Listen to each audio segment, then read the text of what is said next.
It's a real-life family drama that's become a worldwide obsession. Brooklyn Beckham has been the talk of the internet after Brooklyn blasted his parents on social media. I don't think there's been a showbiz story that's left people so shocked, so blindsided, and so like... One of the most famous families on earth, rocked by a social media post. The fact that he did not turn up to his father's own 50th birthday, it was war. Brooklyn Beckham has gone nuclear. Nuclear! This is a complete example of an explosion at the wrong time of feelings that have been trapped and upset for years. But who's pulling the strings? That Instagram message was 100% managed. And will brand Beckham survive?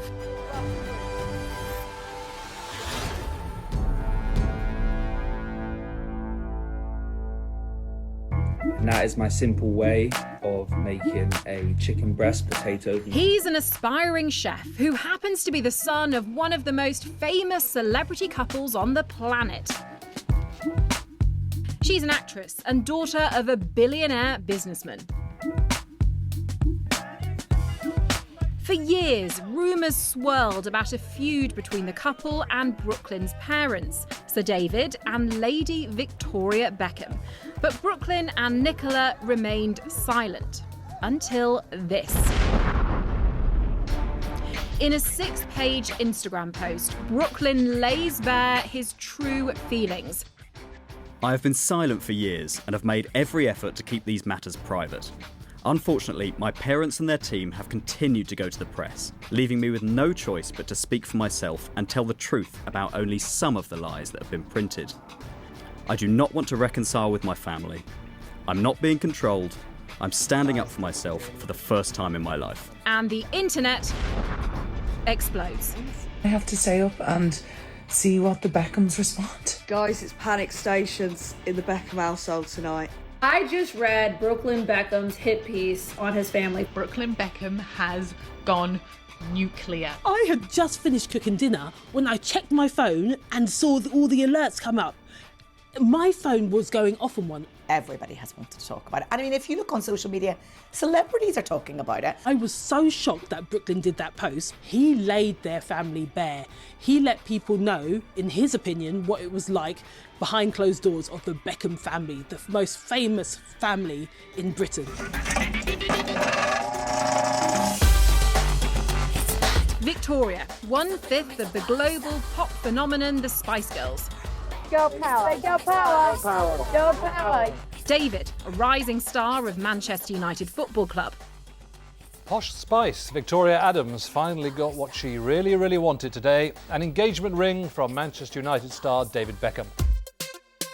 When they announced their engagement in 1998, Posh and Bex become the celebrity powerhouse couple, and brand Beckham is born.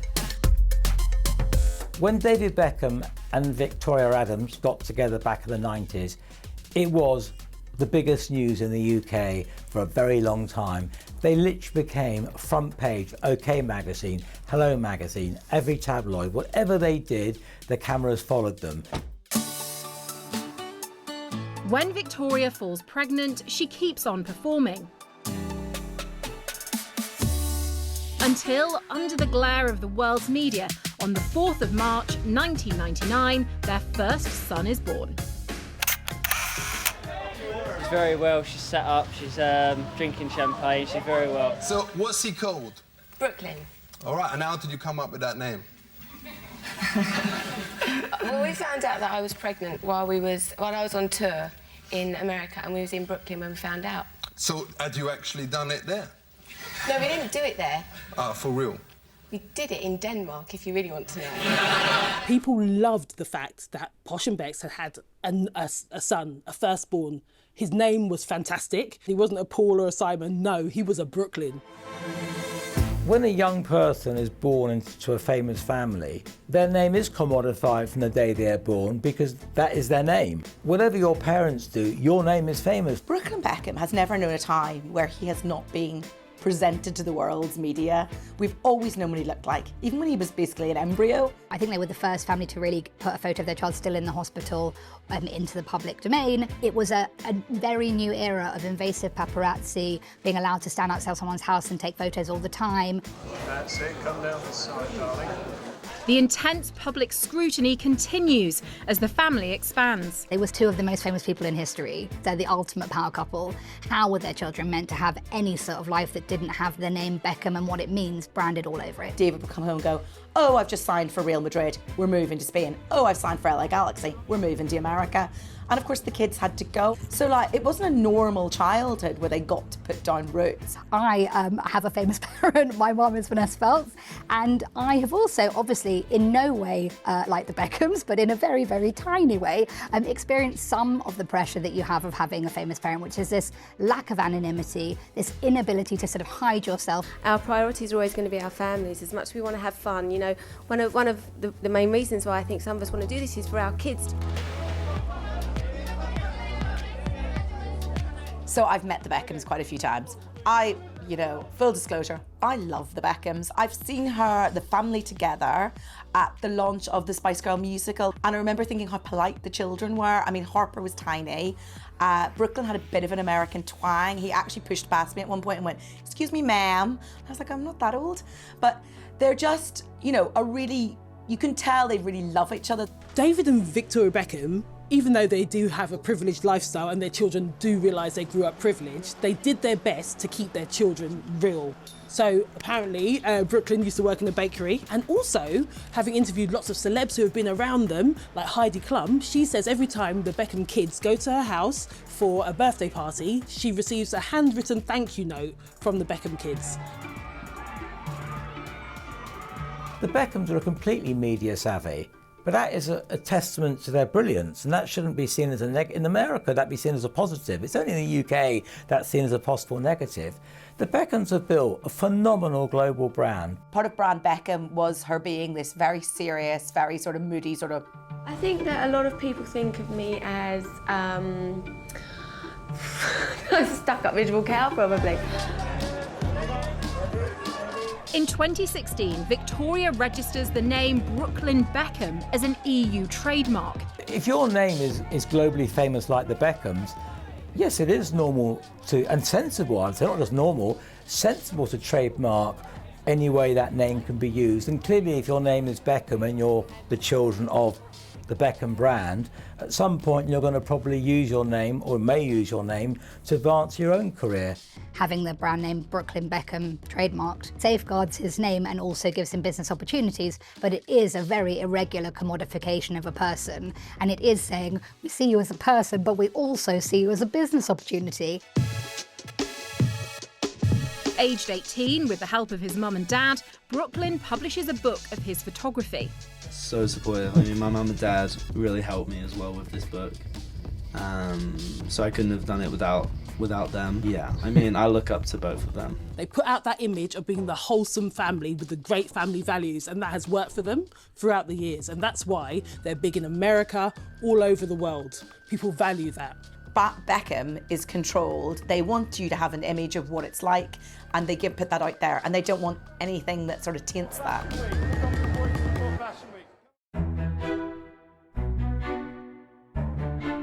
The youngest of 8 children to a wealthy New York investor, Nicola's upbringing is also out of the ordinary. I mean, I'd never heard of Nicola Peltz, really. I knew who her dad was, but I didn't really know who she was. She was sort of like a up-and-coming actress. Nicola and Brooklyn's love story was a very beautiful one. They met together at Coachella, which is a really cool festival in California. They didn't click, first of all, but 2 years later, they went to a party which was thrown by Hollywood legend Leonardo DiCaprio from Titanic, and their ship did not sink. New year 2020. Brooklyn and Nicola make their relationship official by posting this pic. Then, within 6 months, they were engaged. People watched in awe and amazement because when Brooklyn falls, he falls hard, they were in a bubble. When Brooklyn met Nicola, Victoria was absolutely thrilled about it. They wanted him to date someone of a stature of theirs. So bringing home a billionaire's daughter, I think they were like, this is great. Nicola and Victoria were sharing clothes and makeup, and they were besties, and they were dancing on the beach, and it seemed like she was the most amazing mother-in-law ever.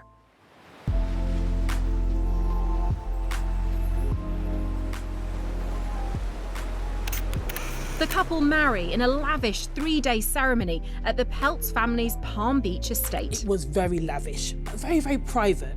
It wasn't done the same way as Victoria and David's wedding, with a huge celebrity guest list. There were a few celebrities. We had obviously Mark Anthony, the wedding singer, and a few choice guests, but it was kind of a bit more classy, I'd say, more of a private affair. They wanted the focus to be on their love. There was a social media blackout. They actually took all the phones off everyone and they gave everybody flip phones. Very old school, back to the, noughties, to take pictures on. To the public, it was a perfect wedding. But eyebrows were raised because Nicola did not wear a Victoria Beckham design. Instead, she chose Valentino. If your mother is one of the most famous fashion designers in the world, you'd probably think she'd make your wife's wedding dress.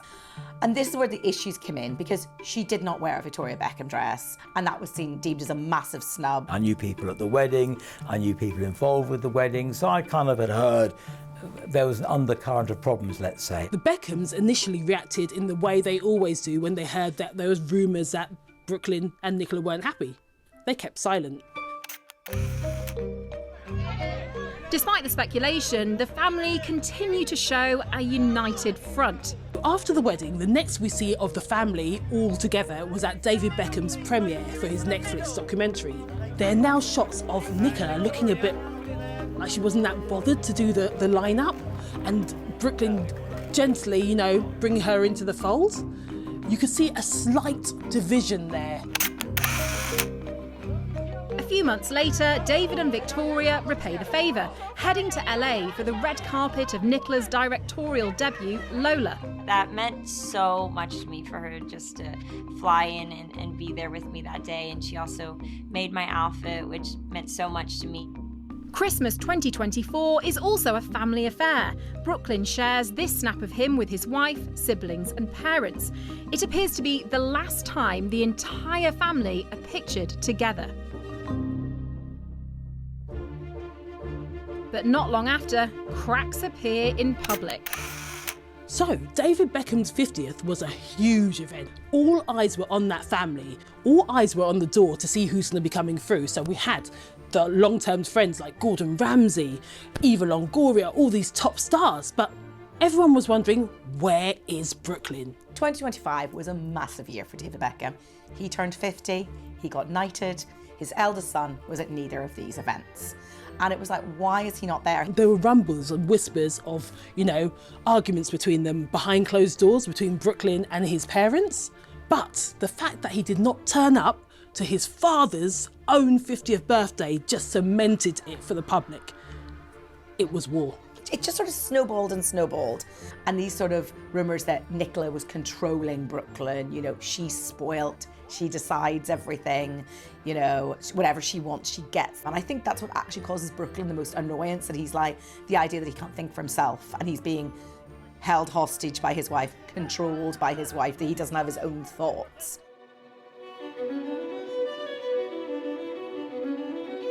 With rumours swirling, Brooklyn and Nicola decide to do this. When Brooklyn and Nicola renewed their vows, that signified them standing up to the family. They felt the first time round that the Beckhams hijacked their wedding, their day. So they took things into their own hands, they took their power back, they did their own renewal, where it was just them and not a single one of the Beckhams were invited. That's a massive slap in the face. And it really ramps up the problems. Armchair detectives are like, what is going on? Social media went mad for it. People were investigating, they were looking at tweets, different pictures, they were looking at everything. Someone noticed they weren't following each other anymore, and the thought seemed to be that the brothers, Cruz and Romeo, had unfollowed Brooklyn. But then Cruz came out and said, no, that's not the case.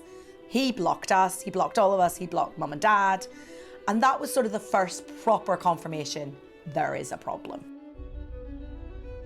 Despite the obvious tensions, no one could predict what happened next. I was shocked. I thought, wow, Brooklyn really has something to get off his chest. I felt sadness for the family on all sides, you know. He loves his parents love him, and there's been massive fallout. When I saw the statement, I was obviously shocked like everyone else, and also deeply upset for them that they can't just phone each other and say, when you speak to my wife like that, I don't like it. The lines that stood out to me in that post the most was him accusing his mum of dancing inappropriately at the wedding. My mum hijacked my first dance with my wife. In front of our 500 wedding guests, Mark Anthony called me to the stage, wherein the schedule was planned to be my romantic dance with my wife. Instead, my mum was waiting to dance. She danced very inappropriately on me in front of everyone.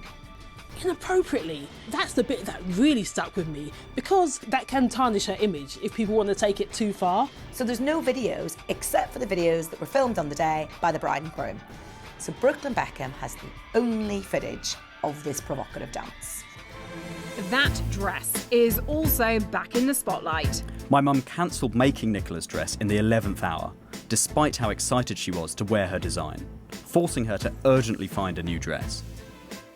There were allegations that Victoria pulled Nicola's dress at the last minute. However, since Brooklyn's allegations have come out, other sources have come out and said, no, that's not the case. Now, I've went back and dug into this a bit because I was like, this just doesn't feel right.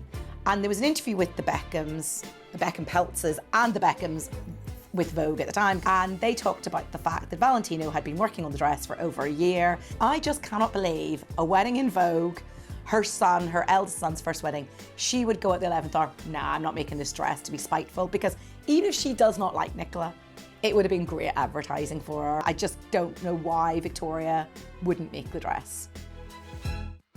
And Brooklyn gives his side of the 50th drama. We still travelled to London for my dad's birthday and were rejected for a week as we waited in our hotel room trying to plan quality time with him. He refused all of our attempts unless it was at his big birthday party with 100 guests and cameras at every corner. Now, according to Brooklyn, he was asked to see his family without Nicola.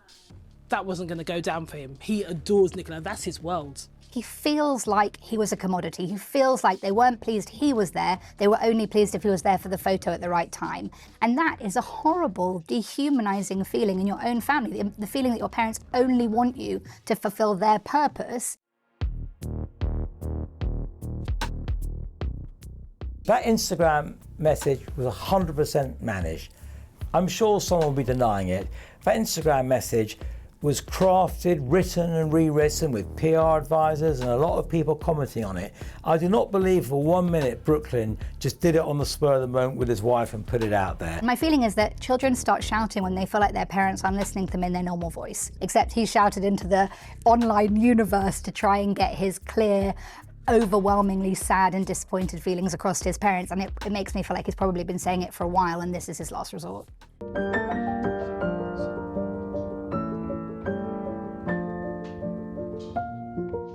When the post drops, David is preparing to speak at the World Economic Forum in Davos. David, what's your reaction to Brooklyn's statement? What did you say to your son Brooklyn, Mr. Beckham? Would you like to reconcile with him, David? He evades direct questions, and the Beckhams have not responded to the BBC's request for comment. But David does say this in a discussion about young people and social media. We always spoke about, social media and the power of social media, for the good and for the bad. The bad we've talked about with what kids can access these days, and it can be dangerous. But what I've found personally, especially with my kids as well, use it for the right reasons. When others go low, go high, say nothing. There's no upside to parents fighting their children via social media. David and Victoria are not going to be talking publicly. David's had issues over the years, and Victoria has too, but they've always sort of rode them out, and they haven't been that detrimental. I think most people would look at them as caring, loving parents going through a difficult moment in their lives. It's not going to harm the brand. If anything, it's going to get them sympathy. I think the outcome now will be that Brooklyn will be seen in a whole different light. This is him standing out saying, I'm a man of my own.